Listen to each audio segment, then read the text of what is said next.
Hello दोस्तों, नमस्ते, प्रणाम। आइए आप लोग के बीच में बहुत सुंदर सा मैं हवन गीत एक गाने जा रही हूँ।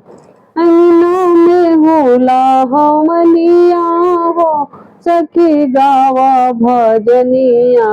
अंगना में होला हवनिया हो, सखी गावा भजनिया।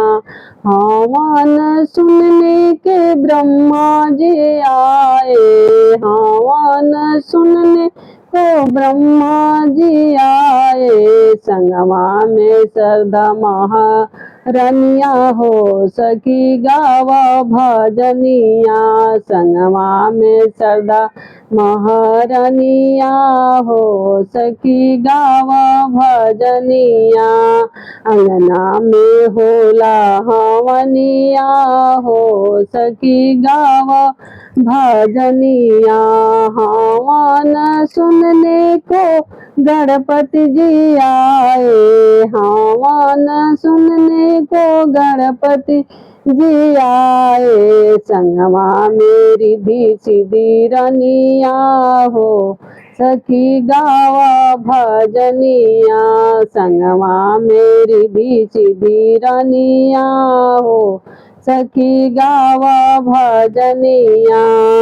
अंगना में होला हवनिया हो, सखी गावा भजनिया। हवन सुनने के भोला जी आए, हवन सुनने को भोला जी आए। संगमा में गौरा रनिया हो, सखी गावा भजनिया। संगमा में गौरा रनिया हो, सखी गावा भजनिया। अंगना में होला हवनिया हो, सखी गावा भजनिया। हवन सुनने को राम जी आए, हवन सुनने को राम जी आए। संगमा में सीता महारनिया हो, सखी गावा भजनिया। संगमा में सीता महारनिया हो, सखी गावा भजनिया। अंगना में होला हवनिया हो, सखी गावा भजनिया।